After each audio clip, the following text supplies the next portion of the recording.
Hey, what's good, everybody? I got a story for y'all today. Well, I'm 26 years old. I graduated high school almost a good 8 or 9 years ago, but I've always found this story mad funny. I had a teacher, a substitute teacher, who was mad racist. He was racist as shit, son. But here's the kicker: he was a black teacher. He was a black substitute teacher, and he was just mad racist towards the other black kids. Like, I don't get it. Like, I was a good student. A lot of us were just chilling. We were just around. There's only like 400, 500 of us. Yet he always had a problem with the black students. We couldn't figure it out, right? So here's my story. One of these days, like, I was in sociology class, and we had a test, so it wasn't a huge deal. You wouldn't have to do all that much except hand out the test. And they used to call this dude Bill Cosby. Now, they were racist as shit, alright? Calling just any older black man Bill Cosby. He didn't look anything like Bill Cosby. In fact, that's an insult to Bill Cosby. So, picture a man that looks like a turtle, that looks like the Koopa Trooper from Mario Brothers. You put a bad toupee on him, you shave part of the toupee where the toupee doesn't even look funny. It looks like it doesn't even work. It just looks hilarious, alright? The toupee looks like a round donut, and then you stretch the toupee and you cut it with scissors, and then you beat the shit out of the Trooper, and you get this man, alright? They used to make fun of him because he used to be honest, he used to be really dusty, alright? This dude had a shirt, a polo shirt from 1970, and pants that looked like they were paper thin, and they were from 1970. Like, they would go up to his ankle, and like they go down to his ankle, and you can see his socks when he's standing up. So he looked dusty because he didn't move since 1971. He had like the same glasses I did, but they were in style in the 70s. So, it was kind of okay for him to wear. These are just back in fashion. People were just wearing them, as reading glasses or seeing glasses again. However, he never changed up his glasses game since 1971 and just stayed in one place and sat down in his own crapulence, been reading newspapers about the Nixon administration for a long time because that's just who he was. He's not doing all that much. Alright, so they used to make fun of this man for just being dusty. He's just like, they never seen like a black man be an authority figure probably, so they had to be like, oh, he's Bill Cosby, he looks like Bill Cosby. Looks nothing like Bill Cosby. It would be a sheer insult to the man Bill Cosby was. Bill Cosby is not a dusty man. His sweater game was fly as hell. He looked like he showered and looked like he took care of himself. This dude, yeesh. So these white kids in my sociology class were just openly disrespecting the guy. I didn't mind it. I never got offended because I just knew his reputation of being mean to the other black kids. Like, I'm not gonna support a man who's not nice to me. You know what I'm saying? Not nice to any of my friends. Not nice to any of the other black kids.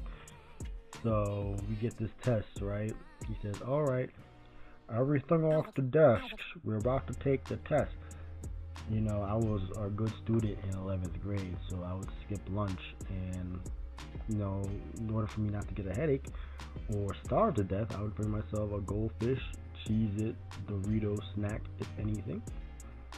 I would eat it in the classroom, and all the teachers didn't mind because I was a great student, and teachers typically didn't mind if we had a little snack in class, So this guy is like, everything off the desk. I have my pencil and I have my goldfish on the desk. You know what I'm saying? I'm just snacking along, ready to take this test. Sociology was a little bit of a hard subject to have a test on, especially when you can barely study for it. But we were all interested, all into the course, so we were all getting like C's, C minuses, maybe the occasional 80 on the test. We didn't mind because it's an easy class, and we're not crying because we got a C. We're just trying to pass, right? Everything off the desk. I had my goldfish on there. I'm still snacking along. And he comes up to me and he says, "Are you deaf everything off the desk. He barks it at me like assaults me. If someone were to talk to me like that now at this point in my life, I would be extremely mad. So in a sense, like, being 17, you're still a little kid, so you don't really know how to react to something like that, especially if you didn't do anything. If someone were to talk to me like that, if a cop were to talk to me like that, and like I was doing something illegal, okay, all right, I'll take it seriously. If a random dude at this point in my life, like a college professor that I have, would bark at me like that for pretty much nothing, it would be a fight. I'm like, whoa, okay, my bad. I'll take everything off my desk. And all the students were like, whoa, you didn't even do anything. So he let these little white kids just disrespect him. He was just trying to go along with it, like laughing at their little jokes, whatever. And I'm just like, I'm not being disrespectful at all. I'm just ready to take this test. I'm eating this snack. I'm hungry. And this dude screams at me for almost nothing. And yeah, I was really pissed off after that, and I was like, yo, fuck that guy, man, fuck him. And I was cool with my teacher, my sociology teacher, not professor. He lived in Connecticut at the time, and he's also from Long Island, so we got along just off of that. He's from Belmore, I think. He's from Belmore. I went to school with St. Elizabeth's in Belmore when I was a kid, so we related to that. And he was, I told him that, and he didn't do anything about it. Of course, he couldn't really do anything about it. But yeah, and then I talked to my black friends in the school, and like, yo, this teacher is not a nice guy. He's racist to the other black kids. These white kids would be openly disrespecting him, and yeah, he would just berate, get them in trouble, laugh at them. He called the pregnant girl fat one day.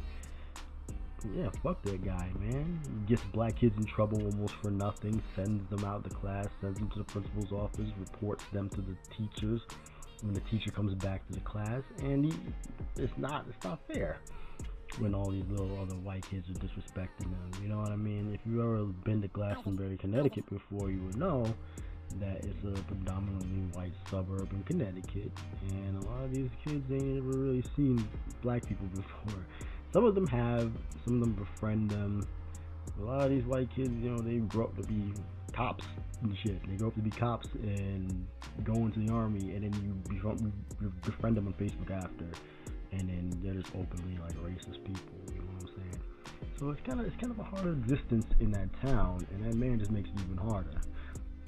So 2 years after that, so that had been maybe 2012. When I'm a little older, I'm grocery shopping for my mom. You know what I'm saying? I go into the shop right in East Hartford, which is down the street from my house where I used to live, and I see this guy, and he's like, "Hey, young man, how you doing?" And I'm like, "What's up?"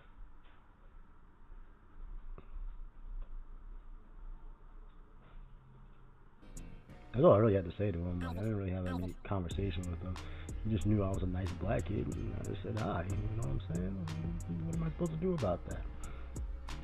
But yeah, he was a cool guy, I think. I'm assuming that he just couldn't really. He was just scared to show favoritism or something like that. I know for a fact that he probably, had a mindset that I can't act a certain way because I'm not trying to get fired from my job or be berated at my job because of, classism, racism, the socioeconomics of teaching in schools. He probably has experienced this type of racism or hindrance in his career, and he's like, no more. You know what I'm saying? And I'm sure that it could also be that he has been in these schools that have, mostly black and Hispanic children, and he's just trying to nip the troublemakers fast, like he probably had to do back in those times, like the Key and Peele skit. The Keegan Michael Key is like, hey, Ron, because he's used to being in those schools that are so great, and he's just trying to show his dominance early. It could be that, and we do need more black teachers in public schools because of things like that. I want to have someone who I can look up to and I can respect, and someone who I can run to if anything happens. But this guy, you wouldn't allow that to happen. I'm not gonna say his name. Every black kid who went to school at those times know his name. I'm not gonna mention it. I'm sure that everyone who went to Glastonbury High School in between, I don't know, 2008 and between 2008 and 2016 probably know the guy. He was an older gentleman. He could be retired at this point. And I wish the best for him. The older I get, the more I realize that the world is not built on happiness and sunshine and love. It's really built on a solid foundation of ice and ground. And this man probably had to grow up from that and become the man that he is today. And in order to keep his solidarity, he has to act rigid and cold to people that look like him. Well, that's it. Sally Isaac, Sally Mac. Have a good day. It's been fun.